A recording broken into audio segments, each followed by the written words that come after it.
આપણી સાથે ધનસુખભાઈ ભંડેરી જોડાયા છે। ધનસુખભાઈ, તમારી પણ મહેનત, પાર્ટીની મહેનત, કાર્યકર્તાઓની મહેનત રંગ લાવી, શું કહેશો જીત બાદ?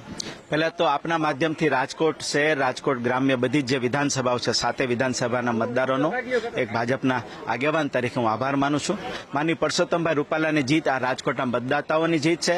રાજકોટ શહેર અને જિલ્લા ભાજપના જે કાર્યકર્તાઓએ મહેનત કરી છે, સંગઠન અને સરકાર અને સત્તા બેઠેલા તમામની જીત છે। અને સાચા અર્થમાં દેશમાં નરેન્દ્ર મોદી સાહેબ જે સરકાર ચલાવી 10 વર્ષ વિકાસની રાજનીતિ, એને પણ સમર્થન છે।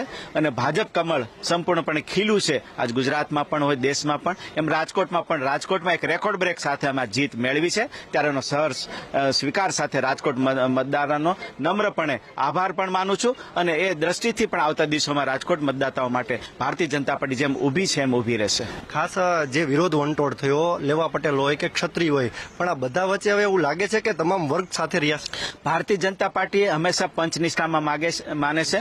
અમારી પંચનિષ્ઠા છે સામાજિક સમરસતા, સમાજના સર્વ વર્ગનો સહયોગ અને સૌને સાથે લઈને ચાલવું। એટલે તો સૌનો સાથ, સૌનો વિકાસ, સૌનો પ્રયાસ અને સૌના વિશ્વાસ સાથે અમે ચાલીએ છીએ। અને સૌના પ્રયાસથી આ જીત બની છે। ત્યારે તમામ મતદારો, તમામ સમાજ, તમામ વર્ગના લોકોનો અમે આભાર માનીએ છીએ। અત્યારે તમામ કાર્યકરો અને નેતાઓ તો આનંદિત છે, પરંતુ એક દુઃખદ ઘટના બાદ જીતની ઉજવણીની મનાઈ કરવામાં આવી છે। સ્વાભાવિક, રાજકોટમાં એક અતિ દુર્ઘટના બની ગઈ, અમને દુઃખ છે, એ પરિવારજનો પણ આઘાતમાં છે। ત્યારે ભારતીય જનતા પાર્ટી આ વિજયોત્સવ નહીં મનાવે, એ પ્રજાજન સાથે રહેશે અને એ નક્કી કર્યું છે।